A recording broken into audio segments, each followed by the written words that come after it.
Tu es une honte, m'a hurlé ma mère, simplement parce que j'avais refusé d'épouser l'homme qu'elle avait choisi. Puis elle m'a giflé et m'a mise à la porte. Je n'ai pas dit un mot. 11 ans plus tard, quand ils m'ont vu descendre d'un jet privé avec leur petite fille. Ils sont restés figés en silence. En grandissant, notre maison était un chef-d'œuvre d'illusion de banlieue. Des pelouses manucurées, des fenêtres étincelantes et une façade de parfaite bienséance. Mais derrière ces clôtures blanches immaculées, la maison de mon enfance en Pennsylvanie était moins un sanctuaire qu'une cage méticuleusement contrôlée, surtout pour moi, Chloé Davis. Ma mère, Eleanor, une femme dont la posture même exsudait un contrôle rigide, régnait avec une main de fer dans un gant de créateur. Chaque décision, chaque petit détail de nos vies, tournait autour de la perception publique. Mesurant 1m67, avec des cheveux auburn parfaitement coiffés qui ne bougeaient jamais d'un pouce, elle était obsédée par les apparences et le statut social. Mon père, William, un grand comptable silencieux dans un cabinet respecté, la contestait rarement. Il acquiesçait à ses exigences, me lançant occasionnellement des regards fugaces et désolés lorsque les critiques d'Eleanor se muaient en armes verbales. Une jeune fille convenable ne remet pas en question la sagesse de sa mère, devint son mantra glaçant chaque fois que je montrais le moindre soupçon d'indépendance. À l'âge de 15 ans, ces confrontations étaient devenues régulières. Mes crimes, vouloir rejoindre l'équipe de débat au lieu des cours de cotillon, postuler pour un emploi à temps partiel à la librairie locale au lieu de faire du bénévolat lors des événements caritatifs de son country club, porter des jeans au lieu des robes à fleurs qu'elle préparait pour moi. Tu embarrasses la famille avec ses phases de rébellion, disait-elle, sa voix tranchante comme un rasoir tout en maintenant un sourire parfait et cassant. La fille des Miller ne leur cause jamais autant de problèmes. La table de la salle à manger se transformait en un champ de bataille quotidien où ma posture, mes notes, qui ironiquement étaient excellentes mais jamais tout à fait suffisantes, et ma prétendue incapacité à attirer un mari de qualité, étaient scrutées sans relâche. Mon père William fixait son assiette pendant ces moments, marmonnant parfois « Écoute ta mère, Chloé ». Sa lâcheté, son accord tacite avec sa tyrannie, me piquait souvent plus que ses attaques directes. Le sujet de mon futur mari devint un sujet de plus en plus fréquent à l'approche de ma dernière année de lycée. Ma mère, Eleanor, avait cultivé une relation avec les Miller, une famille qui venait d'emménager dans notre communauté. Leur fils Brandon Miller avait 33 ans contre mes 18, était récemment divorcé et l'héritier de l'entreprise de promotion immobilière de son père. Ma mère le voyait comme le ticket d'or. Le bon pédigré, les bonnes relations. Il est établi, a du succès et vient d'une bonne famille, s'extasiait-elle après leur visite. Tu devrais être flatté. Il a montré de l'intérêt pour toi. Mais ce qu'Eleanor interprétait comme de l'intérêt, je le reconnaissais comme quelque chose de bien plus troublant. La façon dont les yeux de Brandon s'attardaient trop longtemps lors des dîners. La façon dont son sourire n'atteignait jamais tout à fait ses yeux. Ses commentaires sur le fait que je m'épanouissais en une belle jeune femme, livrés avec un frisson subtil. Quand il me frôlait accidentellement ou posait sa main dans le creux de mon dos, cela me donnait la chair de poule. C'était un prédateur en costume sur mesure. Pendant ce temps, j'avais mes propres rêves secrets. Je voulais étudier le commerce et le marketing. Tard dans la nuit, je recherchais des universités avec de solides programmes de commerce, des écoles loin de la Pennsylvanie. Je collectionnais des brochures sous mon matelas, comme des trésors interdits. Quand la saison des candidatures universitaires est arrivée, j'ai postulé à cette école sans que mes parents le sachent, utilisant chaque centime de mes économies de babysitting pour payer les frais. Ma lettre d'acceptation de l'Université de Californie à Berkeley est arrivée un mardi. Je l'ai cachée dans le tiroir de mon bureau, à la fois exalté et terrifié. Le même soir, Eleanor a annoncé que les Miller se joindraient à nous pour le dîner ce week-end pour une occasion très spéciale. Le regard entendu qu'elle a lancé à mon père m'a fait frissonner. Nous avons de si merveilleuses nouvelles, m'a-t-elle dit en me tapotant la main dans une rare démonstration d'affection troublante. Tu comprendras enfin pourquoi j'ai été si dur avec toi toutes ces années. Tout ce que j'ai fait, c'était pour te préparer à ce moment. Au fil de la semaine, ma mère était inhabituellement agréable, m'aidant à choisir une tenue, programmant même un rendez-vous chez le coiffeur. Sa gentillesse soudaine et déconcertante était un piège de velours, et cela n'a fait qu'intensifier mon anxiété. La lettre d'acceptation brûlait dans le tiroir de mon bureau comme un charbon ardent, représentant tout ce que je voulais contre tout ce qui était prévu pour moi sans mon consentement. La veille du dîner, j'ai entendu mes parents parler à voix basse dans leur chambre. Elle est trop jeune, a dit mon père, William, montrant un rare moment de courage. N'importe quoi, a répondu Éléanore. J'avais 19 ans quand nous nous sommes mariés. De plus, les Miller proposent un arrangement très généreux. Cette connexion assurera son avenir et aidera ta promotion au sein du cabinet. Tout le monde y gagne. Je me suis éloigné de leur porte, le cœur battant à tout rompre. Ils ne planifiaient pas seulement un mariage. Ils négociaient une transaction commerciale, et j'étais la marchandise vendue. La salle à manger scintillait sous la lumière du lustre ce samedi soir. Des verres en cristal, notre plus belle porcelaine, de l'argenterie polie. C'était une scène préparée pour mon exécution publique. J'étais assise raidement dans ma robe bleu marine, les mains étroitement jointes sur mes genoux pour cacher leur tremblement. Les Miller sont arrivés précisément à 19 h, Brandon traînant derrière ses parents avec une confiance suffisante qui me retournait l'estomac. Il était objectivement beau, grand, les cheveux sombres, le genre de trait qui rendait bien sur les photos des magazines d'affaires, mais son sourire étudié n'atteignait jamais ses yeux bleus et froids. Il portait une petite boîte en velours, la posant à côté de son verre d'eau, croisant mon regard avec un clin d'œil qui me fit frissonner intérieurement. « Chloé » m'a-t-il salué en m'embrassant sur la joue et en s'attardant trop longtemps. « Tu es absolument magnifique ce soir. » Le dîner s'est déroulé avec une lenteur atroce. Les discussions d'affaires dominaient la conversation, avec des références occasionnelles à l'avenir et à l'union de nos familles qui donnaient à la nourriture un goût de cendre dans ma bouche. Ma mère, Éléanore, rayonnait tout au long du repas, tandis que mon père, William, me jetait parfois un regard qui ressemblait presque à du regret. Après que le dessert fut servi, Monsieur Miller a fait teinter son verre. Je crois que nous devrions passer au véritable objectif de cette soirée. Éléanore a hoché la tête avec enthousiasme tandis que Brandon se levait et se déplaçait de mon côté de la table. La pièce sembla basculer alors qu'il s'agenouillait à côté de ma chaise. « Chloé Davis » a-t-il annoncé en ouvrant la boîte en velours pour révéler une bague en diamant qui paraissait oppressante par sa taille. « Me feriez-vous l'honneur de devenir ma femme ?» Le silence qui a suivi a semblé infini. Tout le monde me regardait avec attente. Éléanore avec une excitation à peine contenue. William avec résignation.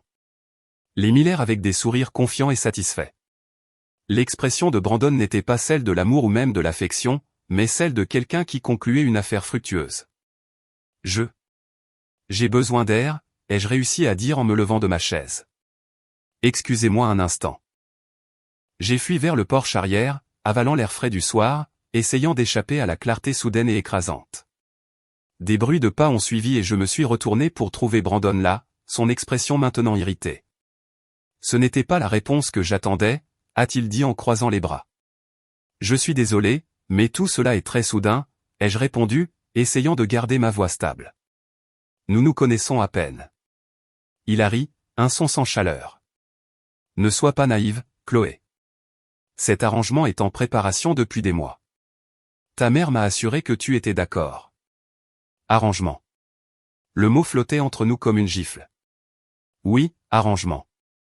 Mon père aide le tien à devenir associé. Ta mère obtient le statut social qu'elle a toujours voulu. Et j'obtiens une jeune et belle épouse qui peut me donner des enfants et organiser des événements d'entreprise. Il a tendu la main pour toucher mon visage. Tu auras une vie confortable.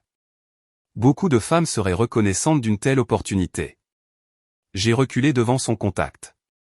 Et si je veux une carrière? Une éducation? Avoir mon mot à dire sur mon propre avenir? Son expression s'est durcie. Ma femme n'aura pas besoin de travailler.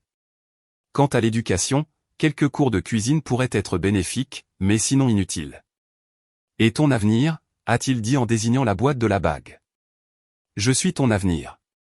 Je l'ai regardé, voyant enfin avec une clarté totale ce que ma vie deviendrait si j'acceptais. Une possession décorative, soigneusement gérée et contrôlée, mes rêves abandonnés au profit de ses exigences. Non, ai-je dit, le mot ayant le goût de la liberté sur mes lèvres. Je ne vous épouserai pas, le visage de Brandon est devenu rouge de colère. Tu le regretteras, a-t-il sifflé avant de retourner à l'intérieur en trombe. Je me suis accordé un moment pour respirer avant de le suivre. Quand je suis rentré dans la salle à manger, l'atmosphère s'était transformée. Les Miller prenaient leur manteau, Madame Miller chuchotant furieusement à Éléanore, tandis que Monsieur Miller me foudroyait du regard. Mon père, William, se tenait maladroitement près de la porte, regardant partout sauf vers moi. Une fois la porte d'entrée refermée derrière nos invités, ma mère, Eleanor, s'est retournée contre moi. Que as-tu fait? A-t-elle demandé, sa voix tremblant de rage. As-tu la moindre idée de ce que tu viens de gâcher? Je me suis sauvé d'une vie de misère, ai-je répondu, un calme étrange s'installant en moi. Je n'épouserai pas un homme qui me voit comme une propriété. Une propriété, a-t-elle ricané. Enfant ingrate. Brandon Miller est l'un des célibataires les plus convoités de l'État. Il t'aurait donné la sécurité, le statut, tout ce pourquoi j'ai travaillé à te préparer. Je ne veux pas de ces choses si elles se font au prix de ma liberté. Le visage d'Eleanor s'est tordu de fureur. C'est à cause de ces candidatures à l'université, n'est-ce pas? Tu pensais que je ne les trouverais pas? Que je ne verrais pas la lettre de Berkeley? Mon cœur a sombré. Elle avait fouillé dans mes affaires. Je veux étudier le commerce, ai-je dit en redressant les épaules. Je veux construire ma propre vie. Tu es une honte, a-t-elle crié, son sang-froid parfait se brisant enfin. Après tout ce que nous avons fait pour toi, les Miller ne nous adresseront plus jamais la parole. La carrière de ton père est ruinée à cause de ton égoïsme. J'ai regardé mon père, William, espérant du soutien, mais il a juste fixé le sol. Je suis désolé que vous le preniez comme ça, ai-je dit doucement. Mais je ne changerai pas d'avis. La gifle est venue sans prévenir, sa paume heurtant ma joue avec assez de force pour faire basculer ma tête sur le côté. La brûlure s'est répandue sur ma peau alors que des larmes jaillissaient de mes yeux sous le choc et la douleur. Sors, a-t-elle murmuré, sa voix étrangement calme. Si tu es trop bien pour la vie que nous avons prévue pour toi, alors tu peux partir et voir comment tu t'en sors toute seule. Eleanor, a finalement parlé mon père, sa voix faible. Ce n'est qu'une adolescente. Non, l'a interrompu ma mère. Elle a fait son choix maintenant. Elle peut vivre avec. Je suis resté figé, ma main pressée contre ma joue brûlante. Tu ne le penses pas, fais tes valises et sors de ma maison, a-t-elle répondu en me tournant le dos. Tu n'es plus ma fille. J'ai monté les escaliers dans un état second, j'ai attrapé mon sac à dos d'école et je l'ai rempli de l'essentiel. Quelques vêtements, ma brosse à dents, la lettre d'acceptation de l'université et le peu d'argent que j'avais économisé. Quand je suis redescendu, Eleanor avait disparu. Mon père, William, se tenait près de la porte d'entrée, le visage livide. Papa, ai-je supplié. S'il te plaît, ne la laisse pas faire ça. Il a sorti son portefeuille et a pressé $300 dans ma main. C'est tout ce que je peux faire, a-t-il murmuré. Je suis désolé, Chloé. Puis il a ouvert la porte sur la nuit pluvieuse. Je suis passé devant lui, la porte se refermant fermement derrière moi. Je me tenais sur le porche de la seule maison que j'ai jamais connue. La pluie trempant ma robe, mon visage encore brûlant de la gifle d'Eleanor. J'ai réalisé que j'étais vraiment seul. La pluie a trempé mes vêtements alors que je m'éloignais de la maison de mon enfance. Chaque pas m'éloignait un peu plus de tout ce qui m'était familier et m'enfonçait plus profondément dans un avenir incertain. Mon téléphone portable a vibré dans ma poche.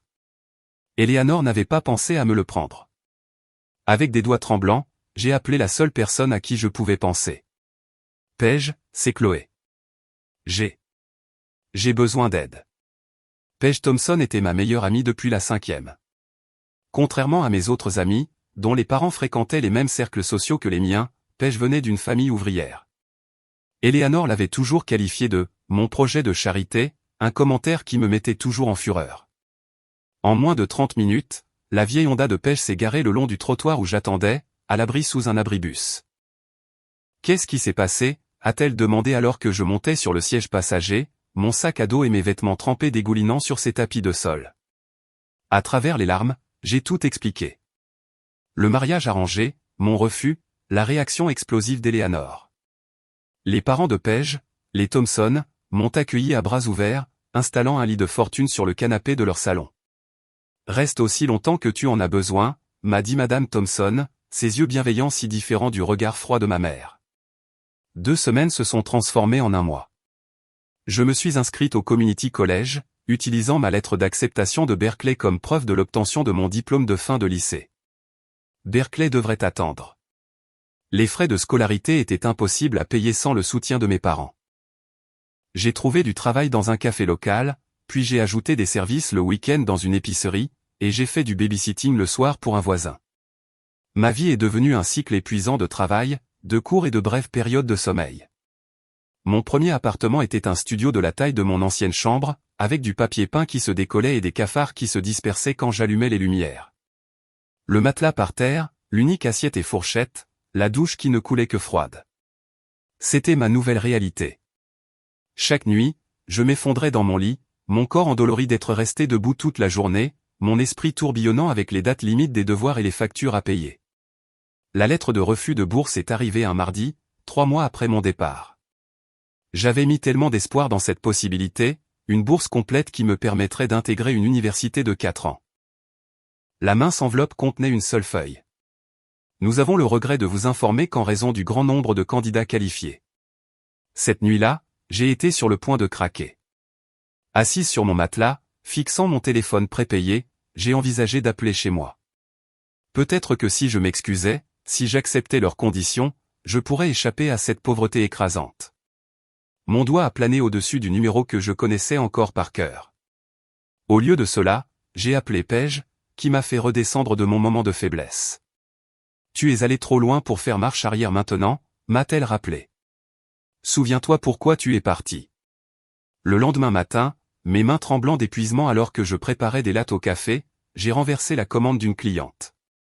Alors que je m'excusais abondamment et que je refaisais la boisson, la femme m'a observé avec des yeux curieux. « Nuit difficile » a-t-elle demandé quand je lui ai tendu le remplacement. « Quelques mois difficiles » ai-je admis avec un sourire fatigué. Elle s'appelait Victoria et elle était la directrice marketing d'une entreprise locale de taille moyenne. Quelque chose dans notre brève interaction a dû l'impressionner car elle est revenue le lendemain et le surlendemain. Lors de sa 3e visite, elle m'a tendu sa carte de visite. « Nous avons un poste de junior à pourvoir », a-t-elle dit. Aucune expérience requise, mais cela demande quelqu'un d'intelligent qui peut réfléchir vite. Les horaires sont meilleurs qu'ici, et ça inclut des avantages sociaux. Intéressé ? Ce moment a tout changé. Le poste était d'entrée de gamme, principalement pour répondre au téléphone et classer des dossiers, mais il était accompagné d'horaires réguliers et d'une assurance maladie. Plus important encore, il m'a donné un pied dans la porte de l'industrie que je rêvais d'intégrer. J'ai continué à suivre des cours du soir, me concentrant désormais exclusivement sur le commerce et le marketing. Victoria est devenue plus qu'une patronne. Elle est devenue le mentor dont j'avais désespérément besoin. Elle a remarqué mon intérêt pour les campagnes qu'il développait, mes questions sur la stratégie et les besoins des clients. 6 mois après avoir commencé le travail, lorsque je lui ai présenté des idées pour améliorer leur approche des médias sociaux, elle les a réellement mises en œuvre.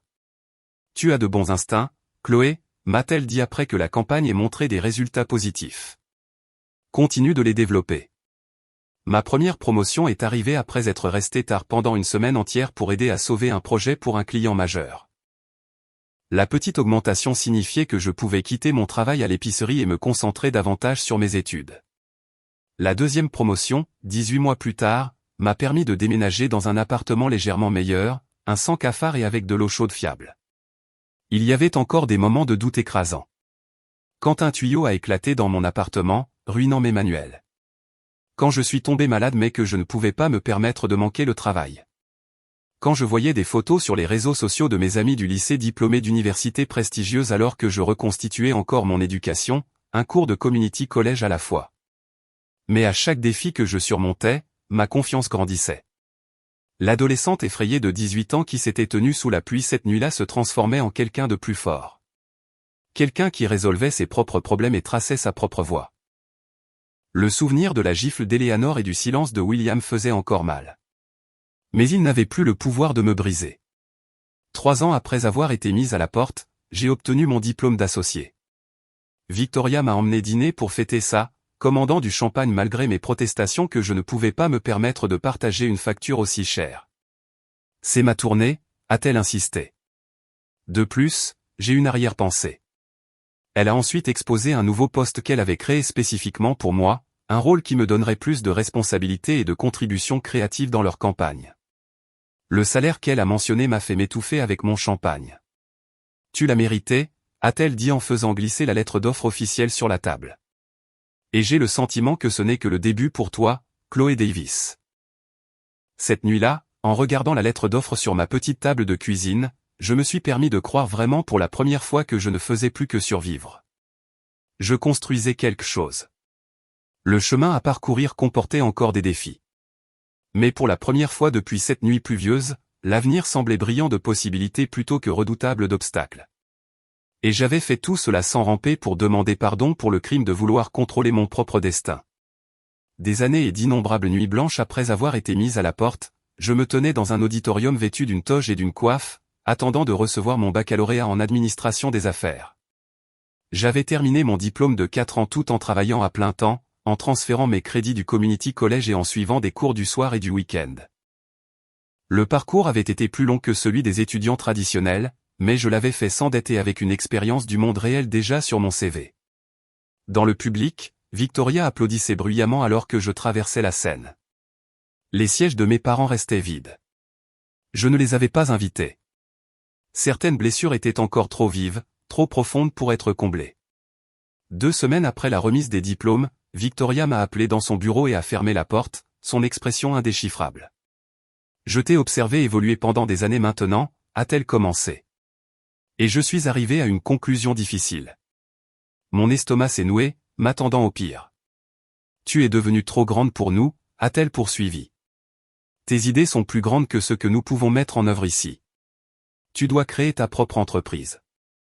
J'ai ri, pensant qu'elle plaisantait. Avec quel capital? Mes énormes économies de mon salaire de marketing d'entrée de gamme. Elle a fait glisser un chèque sur le bureau. Son chèque personnel de $50 000. Considérez ça comme un capital de départ, a-t-elle dit quand j'ai essayé de refuser. Pas un cadeau, mais un investissement. Je veux 15% des parts de tout ce que tu construiras. Les mains tremblantes, j'ai accepté à la fois le chèque et le défi. J'ai loué un minuscule bureau, à peine plus grand qu'un placard, et j'ai enregistré Davis Marketing Consultant comme une entreprise officielle. Mon objectif serait d'aider les petites entreprises à développer des stratégies de marketing numérique, un domaine que les agences traditionnelles négligeaient souvent en raison de budgets plus modestes. Les 6 premiers mois ont été terrifiants. J'ai accepté tous les clients que je pouvais trouver, travaillant 18 heures par jour, gérant tout, de la stratégie à la mise en œuvre en passant par la comptabilité. 2 clients ont annulé leur contrat, me coulant presque avant que je n'aie vraiment commencé. J'ai appris des leçons douloureuses sur les contrats, les flux de trésorerie et la définition d'attentes appropriées. Le tournant est arrivé lorsque j'ai développé une campagne de médias sociaux pour une boulangerie locale en difficulté qui a augmenté son trafic de 3% en un mois. Le propriétaire, ravi des résultats, m'a recommandé à d'autres propriétaires de petites entreprises. Le bouche à oreille s'est répandu et soudain, j'avais plus de clients potentiels que je ne pouvais en gérer seul. J'ai embauché ma première employée, une jeune diplômée nommée Anna, qui me rappelait tellement moi-même quelques années plus tôt, puis une deuxième, une troisième. À la fin de ma 2e année d'activité, Davis Marketing occupait un véritable bureau avec 8 employés et j'avais remboursé l'investissement initial de Victoria tout en conservant sa participation. C'est lors d'une réunion de présentation pour ce qui allait être notre plus gros client à ce jour que j'ai rencontré Daniel Reed. Il possédait une chaîne de magasins de produits pour la maison durable et cherchait à se développer à l'échelle nationale. Contrairement à la plupart des clients potentiels qui se concentrent uniquement sur les métriques et le retour sur investissement lors des réunions initiales, Daniel a posé des questions réfléchies sur ma philosophie d'entreprise et ma vision à long terme. « J'aime votre façon de penser », a-t-il dit à la fin de ma présentation. Vous comprenez que le marketing ne consiste pas seulement à vendre des produits. Il s'agit de construire des relations avec des clients qui partagent vos valeurs. Nous avons remporté le contrat et au cours des mois suivants, j'ai travaillé en étroite collaboration avec Daniel pour développer la stratégie d'expansion de sa marque. Notre relation professionnelle a progressivement évolué alors que nous découvrions des intérêts communs au-delà des affaires, un amour pour les documentaires obscurs, les sentiers de randonnée et les débats passionnés sur tout, de la politique environnementale à la meilleure façon de faire de la pâte à pizza à partir de rien. Lors de notre 3e dîner qui n'avait rien à voir avec les affaires, Daniel a demandé s'il pouvait m'embrasser. Le fait qu'il ait demandé la permission plutôt que de présumer, ce petit geste de respect pour mes limites m'a tout dit sur son caractère. Notre relation a progressé avec la même prévenance. Daniel célébrait mon ambition plutôt que de s'en sentir menacé. Lorsque mon entreprise a décroché son premier client d'1 million de dollars, il m'a surprise avec du champagne et m'a emmené faire du parachutisme, quelque chose que j'avais mentionné vouloir essayer un jour quand j'aurai le temps. La vie est trop courte pour continuer à remettre à plus tard les choses qui vous effraient et vous excitent, a-t-il dit alors que nous tombions dans les airs, sa main serrant la mienne. 2 ans après le début de notre relation, j'ai découvert que j'étais enceinte. Ce n'était pas prévu. Mon entreprise était en train d'ouvrir un deuxième bureau à Chicago, et Daniel négociait pour étendre son entreprise à l'échelle nationale. Le test de grossesse dans ma main représentait un autre détour imprévu dans ma vie soigneusement construite. « À quoi penses-tu » a demandé Daniel quand je lui ai montré le test, sa voix douce. « Je pense à ma mère », ai-je admis, à la façon dont elle avait des plans si spécifiques pour moi et à quel point elle était en colère quand j'ai choisi un chemin différent. Je ne veux pas être ce genre de parent. Il m'a entouré de ses bras. Nous trouverons une solution ensemble. Quoi que tu décides, je suis avec toi. Son soutien inconditionnel a rendu la décision claire. 9 mois plus tard, notre fille Lily est venue au monde. 2,4 kg de détermination avec les yeux verts de son père et ce que les infirmières ont appelé un cri très opiniâtre. En la tenant dans mes bras, j'ai fait la promesse silencieuse qu'elle saurait toujours que sa voix comptait, que ses choix étaient les siens et que l'amour ne venait pas avec des conditions. Concilier la maternité avec la gestion d'une entreprise en pleine croissance a présenté des défis que je n'avais pas prévus. J'ai amené Lily au bureau les premiers mois, transformant un débarras en crèche.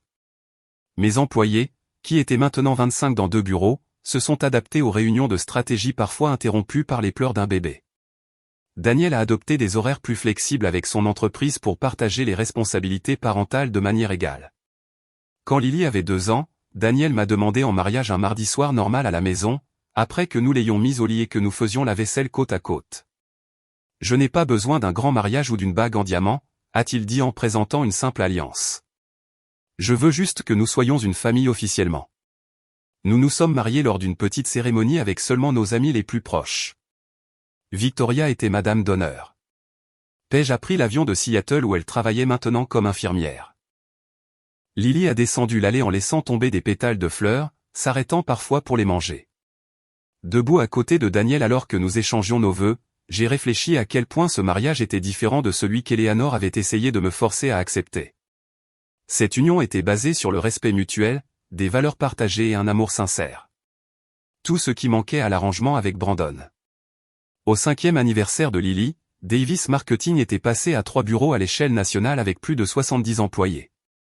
Nous avions été présentés dans Business Insider comme l'une des entreprises dirigées par des femmes à la croissance la plus rapide du pays.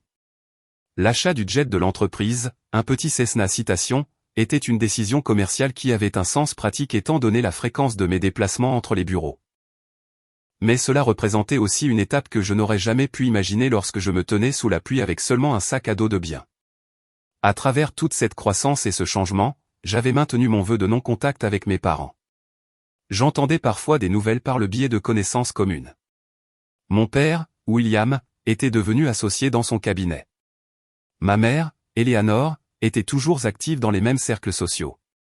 Je me demandais parfois s'ils regrettaient leur ultimatum, s'ils pensaient parfois à la fille qu'ils avaient chassée pour avoir voulu choisir son propre chemin.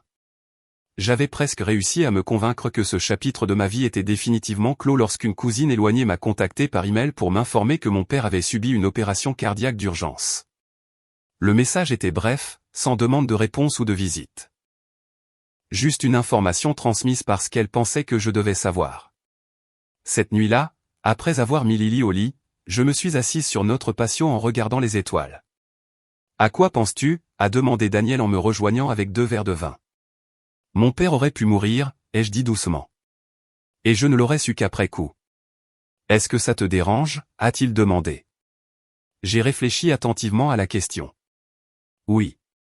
Non pas parce que je suis prête à leur pardonner, mais parce qu'il y a un vide non comblé dans leur vie dont ils n'ont même pas conscience, et peut-être une blessure non résolue dans la mienne que j'ai ignorée. « Maman, pourquoi je n'ai pas de grands-parents comme Zoé » a demandé Lily un soir alors que je la mettais au lit. À 5 ans, ces questions étaient devenues de plus en plus difficiles à esquiver avec des réponses simples. Sa meilleure amie, Zoé, parlait souvent des week-ends passés avec ses grands-parents qui la gâtaient avec de la glace et des sorties au zoo. Je me suis assise sur le bord de son lit, lissant ses boucles sombres loin de son front. « Tu as grand-mère Victoria » lui ai-je rappelé, faisant référence à mon mentor, qui était devenu une figure de grand-mère de substitution. Lily a plissé le nez. Mais Zoé a 4 grands-parents. Où sont les tiens, maman et papa? La question innocente a atterri comme un coup de poing dans le ventre. Pendant des années, j'avais réussi à compartimenter la douleur de ma rupture avec mes parents, me concentrant plutôt sur la construction de mon entreprise et de ma nouvelle famille. Mais à travers les yeux de Lily, l'absence a pris une nouvelle dimension. Ils habitent loin, ai-je finalement dit, la vérité partielle étant plus facile à expliquer que toute la complexité des relations adultes à une enfant de 5 ans.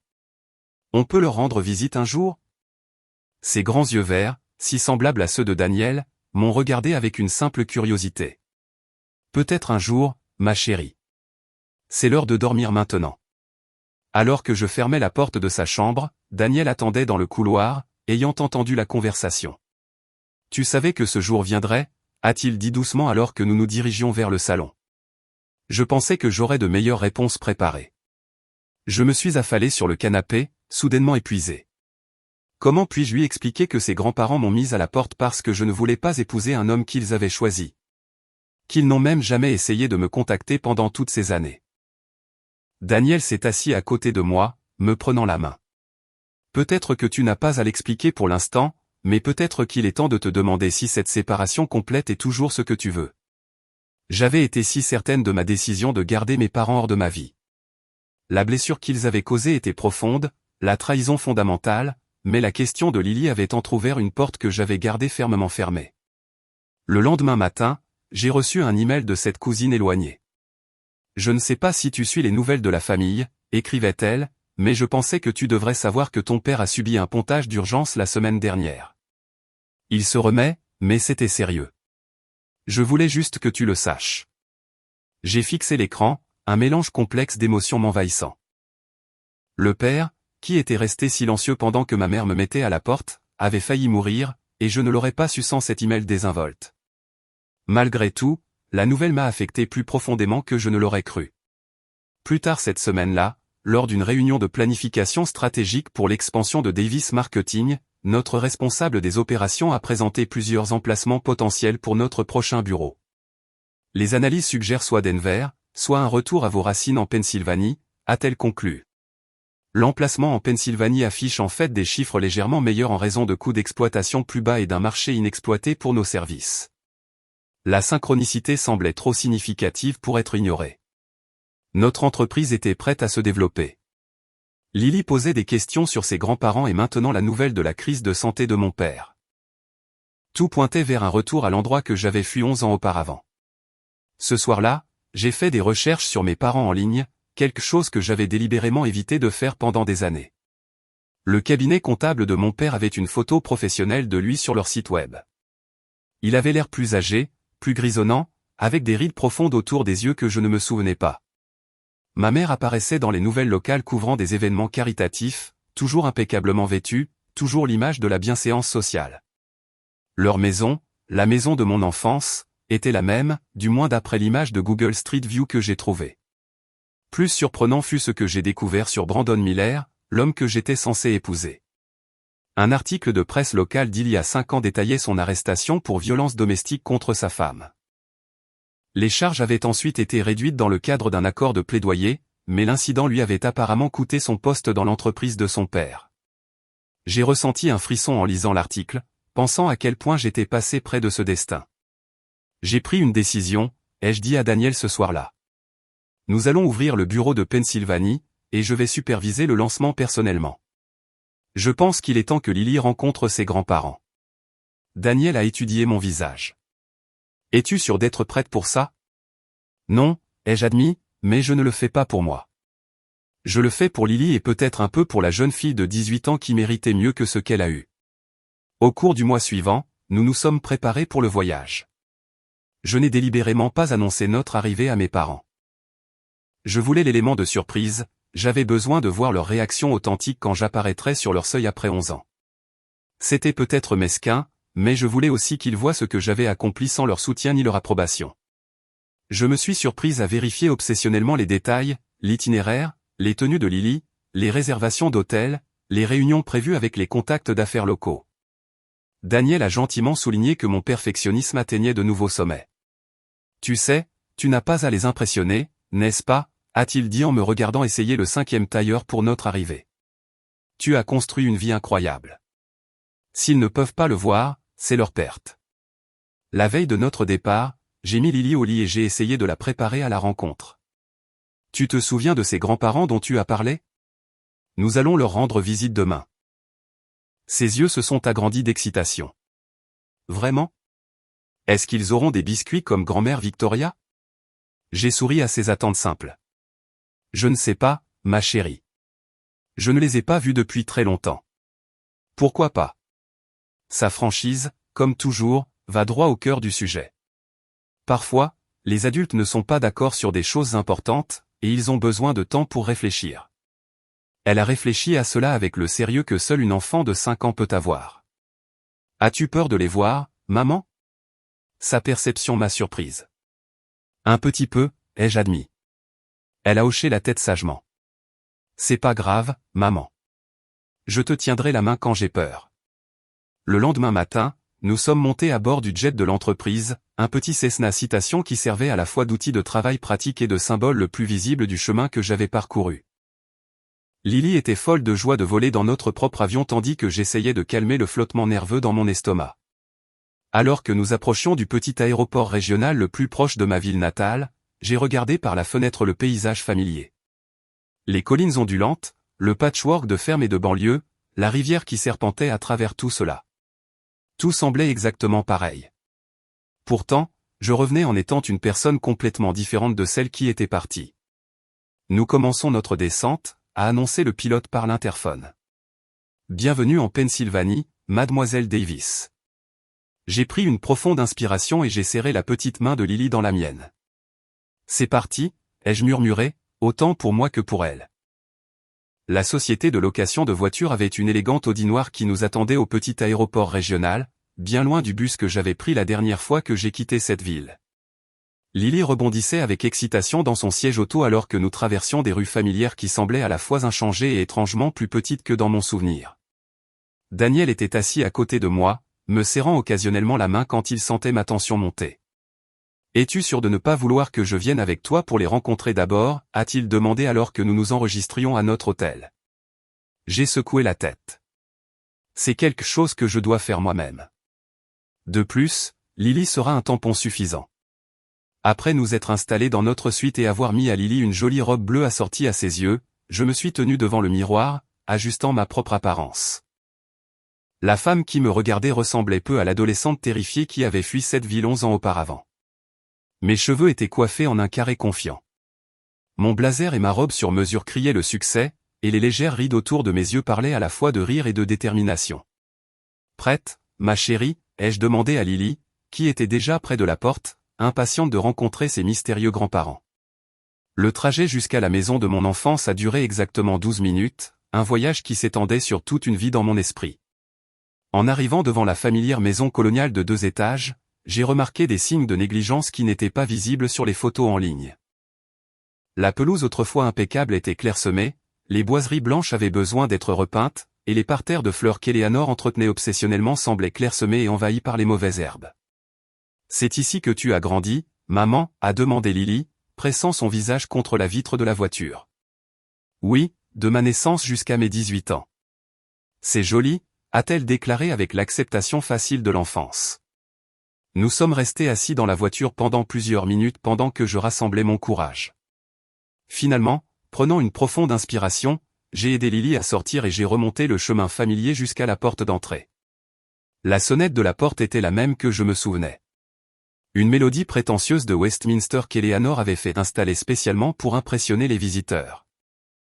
La porte s'est ouverte pour révéler mon père, William, visiblement plus mince que sur la photo de son site web, portant un cardigan malgré le temps chaud.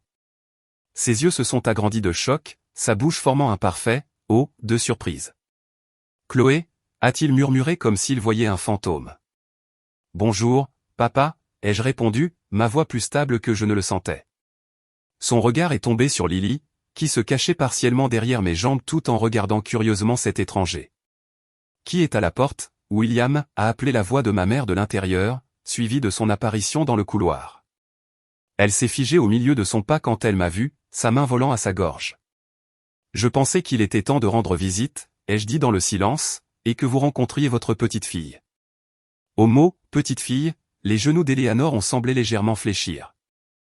William a tendu la main pour la soutenir, un geste automatique qui parlait d'une longue habitude. Voici Lily, ai-je poursuivi en poussant doucement ma fille en avant. Lily, voici tes grands-parents, M et Madame Davis. Lily, soudainement timide, s'est pressée plus près de moi, mais a offert une petite vague. Voudriez-vous entrer, a finalement réussi à dire mon père, reculant de l'embrasure de la porte. L'intérieur de la maison était comme entrer dans une capsule temporelle. Les mêmes meubles formels, les mêmes arrangements floraux, les mêmes photos de famille sur le mur, bien que j'ai remarqué que mon portrait de remise de diplôme était manifestement absent. Seule la couche de poussière sur certaines surfaces et le revêtement légèrement usé suggéraient le passage du temps. « Puis-je vous offrir quelque chose à boire » a demandé Eleanor automatiquement, sa formation d'hôtesse sociale prenant le dessus malgré son choc évident. Un jus de pomme pour Lily serait bien. De l'eau suffira pour moi. Alors qu'Eleanor disparaissait dans la cuisine, William a fait un geste maladroit vers le salon. Lily s'est immédiatement dirigée vers une figurine en cristal sur la table basse. « S'il te plaît, ne touche pas à ça, ma chérie, ai-je dit. C'est très fragile. » En fait, a dit mon père, me surprenant. C'est bon. Il a soigneusement pris la licorne en cristal et l'a tendue à Lily. C'était aussi la préférée de ta mère quand elle était petite. Ma mère est revenue avec les boissons, ses mains tremblant visiblement alors qu'elle les posait. Un silence gênant s'est installé alors que nous étions tous assis, le poids de 11 ans d'absence pesant lourdement dans l'air. Tes cheveux sont différents, a finalement dit Eleanor, une observation anodine qui m'a presque fait rire. Beaucoup de choses sont différentes, maman. Nous t'avons vu dans Business Insider, a lâché mon père, l'article sur les entreprises à croissance la plus rapide dirigée par des femmes. Nous avons un abonnement. Cette révélation m'a prise au dépourvu. Vous avez vu ça? Nous les avons tous vus, a dit Eleanor doucement. L'article dans Marketing Monthly, l'interview sur Chanel 9 quand tu as ouvert ton bureau de Chicago, le gala de charité où tu as reçu le prix de la jeune entrepreneur. Ma confusion a dû se voir sur mon visage car mon père s'est levé soudainement. Attendez ici, a-t-il dit en disparaissant à l'étage. Pendant qu'il était parti, Lily, s'ennuyant de la conversation des adultes, a demandé à ma mère, « Avez-vous des jouets ?» Un éclair de douleur a traversé le visage d'Eleanor. Non, je crains que non. Nous ne nous attendions pas, nous ne savions pas, mon père est revenu en portant un grand album de coupures qu'il a placé sur la table basse entre nous. Je l'ai ouvert pour y trouver des coupures de journaux, des articles web imprimés et des photographies. Une collection complète de chaque mention publique de moi ou de mon entreprise au cours de la dernière décennie.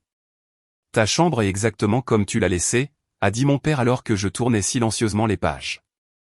Eleanor n'a laissé personne y toucher. J'ai levé les yeux brusquement. Ma chambre? Voudrais-tu la voir, a demandé Eleanor, sa voix inhabituellement incertaine. Laissant Lily heureuse avec la collection de figurines en cristal sous l'œil vigilant de mon père, j'ai suivi ma mère à l'étage. La porte de ma chambre avait toujours le même panneau, ne pas déranger, que j'y avais scotché à 15 ans. Quand elle l'a ouverte, j'ai eu un léger hoquet. C'était en effet exactement comme je l'avais laissé. Le couvre-lit bleu encore froissé de mon dernier matin là-bas, des livres empilés sur le bureau, même un verre d'eau à moitié fini sur la table de chevet. C'était comme si Eleanor l'avait conservé comme une pièce de musée, un monument à la fille qui avait disparu. Pourquoi, ai-je demandé en me tournant vers elle. Elle a lissé ses mains sur sa jupe, un geste nerveux que je n'avais jamais vu chez elle auparavant. Au début, j'étais si en colère que je ne pouvais pas supporter d'entrer ici. Puis, quand la colère s'est estompée, c'est devenu un rappel de mon plus grand échec. L'aveu flottait entre nous, aucun de nous n'étant tout à fait prêt à en déballer toute la signification. De retour en bas, Lily avait charmé mon père pour qu'il lui montre des albums photos, en particulier des photos de moi enfant.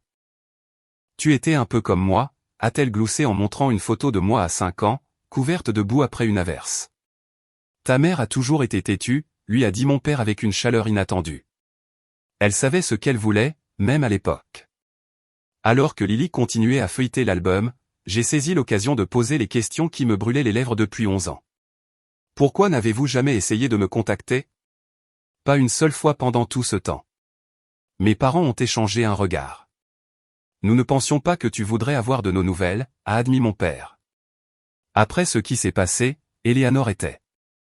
Il a hésité, regardant ma mère. Elle n'était pas dans un bon état d'esprit pendant longtemps après ton départ. La posture parfaite d'Eleanor s'est légèrement affaissée. J'avais tort, a-t-elle dit. Les mots étaient clairement difficiles pour elle. À propos de Brandon. À propos de tout. Que veux-tu dire? Savais-tu qu'il avait été arrêté? A demandé mon père. Pour avoir frappé sa femme. J'ai hoché la tête. J'ai vu l'article de presse. Quand nous avons appris ça, c'était comme un coup physique, a dit Eleanor, réalisant dans quoi nous avions essayé de te pousser. Ce qui aurait pu t'arriver. À ce moment-là, tu construisais déjà ton entreprise, a poursuivi mon père. Tu semblais si bien t'en sortir sans nous. Nous avons pensé que te contacter ne ferait que rouvrir de vieilles blessures. La conversation a été interrompue par le ventre de Lily, qui gargouillait de manière audible. J'ai faim, maman, a-t-elle annoncé.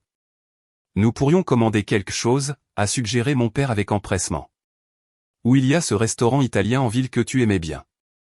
J'ai regardé ma montre. En fait, nous devrions rentrer à l'hôtel. Daniel va se demander où nous sommes. Daniel? A demandé Eleanor. Le père de Lily, mon mari. Leurs expressions ont enregistré un autre choc. Ils ne savaient pas que j'étais marié. Peut-être. Peut-être que vous pourriez tous venir dîner demain, a suggéré Eleanor avec hésitation. Nous aimerions le rencontrer. J'ai considéré l'invitation, étudiant leurs deux visages. Ma mère avait l'air plus âgée que son âge. La façade parfaite de mon enfance s'était fissurée pour révéler la femme peu sûre d'elle en dessous. Mon père semblait diminuer d'une certaine manière, son attitude confiante de comptable remplacée par un espoir timide. Nous verrons, ai-je dit, pas encore prête à m'engager. Il y a autre chose que je dois savoir d'abord. Avez-vous des problèmes financiers? Ils se sont tous les deux raidis. Pourquoi demandes-tu ça? A répondu Eleanor sur la défensive. La maison a besoin d'entretien. Papa a l'air d'avoir perdu du poids, et je sais que les soins de santé ne sont pas bon marché, surtout après une opération cardiaque. Mon père a soupiré profondément. Le cabinet a réduit ses effectifs il y a 3 ans. Je n'ai pas été licencié, mais ma promotion a été compromise. Et oui, les factures médicales ont été un défi. Nous nous en sortons, a ajouté rapidement Eleanor, la fierté toujours évidente dans sa voix. Alors que je rassemblais les affaires de Lily et que je me préparais à partir, j'ai pris une décision. J'ouvre une succursale ici, leur ai-je dit. Nous embaucherons du personnel local. Papa, tu es bon avec les chiffres et les relations clients. Si ça t'intéresse, j'aurais besoin de quelqu'un avec ton expérience. L'offre flottait dans l'air. Pas de la charité, mais une opportunité. Un premier pas vers quelque chose de nouveau. Ce soir-là, à notre hôtel, j'ai raconté la visite à Daniel pendant le dîner, tandis que Lily coloriait à proximité. Ils ont gardé un album de tout ce que j'ai fait, ai-je dit, encore en train de traiter la révélation. Pendant toutes ces années, je pensais qu'ils s'étaient lavé les mains de moi. Les gens sont compliqués, a répondu Daniel. Ils peuvent avoir tort, même terriblement tort, et toujours aimer leur enfant. Je ne sais pas si je peux leur pardonner pour l'instant, ai-je admis, surtout Eleanor. Le pardon n'a pas besoin de se faire en une seule fois, a-t-il dit sagement. Ça peut être un processus. La question est de savoir si tu veux commencer ce processus. J'ai regardé Lily, heureusement absorbée dans son livre de coloriage, inconsciente des émotions complexes des adultes qui tourbillonnaient autour de son existence. Je pense que pour son bien, oui. Le lendemain soir, nous sommes retournés chez mes parents pour le dîner. Daniel, Lily et moi. Eleanor avait clairement passé la journée à cuisiner, la table de la salle à manger étant chargée de tous mes plats préférés d'enfance. Mon père, William, a serré nerveusement la main de Daniel, ses yeux enregistrant l'approbation de la poignée de main ferme et du regard direct de mon mari. Nous avons préparé la belle porcelaine, a annoncé Eleanor, sa voix trahissant son anxiété. En fait, ai-je interjeté. Utilisons la vaisselle de tous les jours, avec une enfant de 5 ans, c'est plus sûr. La petite rébellion changeant les plans soigneux d'Eleanor a flotté dans l'air un instant avant qu'elle n'acquiesce. Bien sûr, tu as raison. Ce simple acquiescement, si différent de la mère contrôlante de ma jeunesse, en disait long sur la façon dont notre dynamique avait changé. Je n'étais plus l'adolescente impuissante. J'étais une adulte faisant des demandes raisonnables qu'elle devait maintenant considérer. La conversation du dîner est restée soigneusement polie, évitant les problèmes plus profonds encore non résolus entre nous. Lily, inconsciente des sous-entendus, a charmé ses grands-parents avec des histoires sur ses aventures à la maternelle et ses peluches préférées qui l'attendaient à la maison. Elle est remarquable, a dit mon père, regardant Lily lui montrer comment elle pouvait compter jusqu'à 100. Vous avez fait un travail formidable avec elle. Nous l'avons fait, ai-je corrigé doucement en prenant la main de Daniel. Nous sommes des partenaires égaux dans l'éducation des enfants, tout comme nous le sommes dans tout le reste. Les yeux d'Eleanor ont oscillé entre Daniel et moi, observant notre complicité facile avec quelque chose qui ressemblait à de la mélancolie. Après que Lily eut été mise au lit dans la chambre d'amis à l'étage, les 4 adultes se sont réunis dans le salon pour la conversation que nous ne pouvions pas avoir devant elle. J'aimerais établir quelques règles de base, ai-je commencé, mes compétences en négociation commerciale me servant bien dans cette arène personnelle. Si nous voulons avoir une relation à l'avenir, j'ai besoin que certaines limites soient respectées. Mes parents ont hoché la tête, mon père se penchant en avant avec attention tandis que ma mère serrait fermement ses mains sur ses genoux. Premièrement, Lily est élevée pour faire ses propres choix. Vous ne la presserez jamais sur qui elle devrait être ou ce qu'elle devrait faire de sa vie. Bien sûr, a immédiatement accepté mon père. Deuxièmement, Daniel et moi prenons les décisions concernant notre famille sur un pied d'égalité. Notre mariage est un partenariat, pas une hiérarchie. Les lèvres d'Eleanor se sont légèrement amincies, mais elle a hoché la tête. Troisièmement, j'offre à papa un poste au nouveau bureau parce qu'il est qualifié et que nous avons besoin de quelqu'un avec ses compétences. Ce n'est pas de la charité, et cela vient avec les mêmes attentes que j'ai pour tous mes employés. Je comprends, a dit mon père en se redressant. Et j'apprécie l'opportunité. Je ne vous décevrai pas, la formalité de notre interaction s'est progressivement adoucie alors que Daniel partageait des histoires sur notre vie ensemble, mettant soigneusement en évidence mes réalisations sans en frotter le nez à mes parents. À la fin de la soirée, nous avions convenu d'appels vidéo réguliers avec Lily et de dîners mensuels lorsque je serais en ville pour superviser le nouveau bureau. Alors que nous nous préparions à partir, mon père m'a prise à part. Chloé, a-t-il commencé, sa voix se brisant légèrement. Je dois dire ça. Je t'ai laissé tomber quand ta mère. Quand nous t'avons mise à la porte. J'aurais dû te défendre. J'ai été un lâche et je l'ai regretté chaque jour depuis. Les excuses que j'avais attendues pendant 11 ans m'ont submergé, libérant quelque chose de tendu et de douloureux que j'avais porté pendant trop longtemps. Merci d'avoir dit ça, ai-je répondu, ma propre voix mal assurée. Les excuses d'Eleanor sont venues plus tard et avec plus de difficultés. 3 mois après notre réunion initiale, lors d'un dîner tendu où elle avait fait plusieurs commentaires passifs-agressifs sur le comportement indiscipliné de Lily, je l'ai finalement confrontée directement. Maman, si cette relation doit fonctionner, tu dois reconnaître ce qui s'est passé et assumer ta part de responsabilité. Elle s'est raidie, les anciennes défenses se dressant. J'ai déjà dit que j'avais tort à propos de Brandon. Ce n'est pas assez, ai-je insisté. Tu as mis ta fille de 18 ans dehors dans la nuit sans nulle part où aller parce qu'elle ne voulait pas suivre ton plan de vie. Tu dois comprendre à quel point cela m'a blessé et comment cela pourrait ne jamais guérir complètement. Le silence s'est étiré entre nous jusqu'à ce que Daniel emmène doucement Lily dehors pour regarder les étoiles, nous laissant de l'intimité. Quand Eleanor a finalement parlé, sa voix était différente, dépouillée de son vernis habituel et de ses faux-semblants.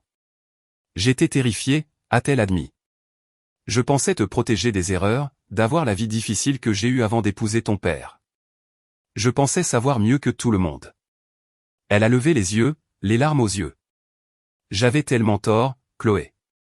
Et je suis tellement désolé pour la douleur que je t'ai causée. Ce n'étaient pas des excuses parfaites, mais c'était sincère. Peut-être la première conversation complètement honnête que nous ayons jamais eue. Les mois qui ont suivi ont apporté des changements progressifs. Mon père, William, s'est épanoui dans son poste chez Davis Marketing. Son expertise financière et ses compétences en relations clients ont fait de lui un membre précieux de l'équipe.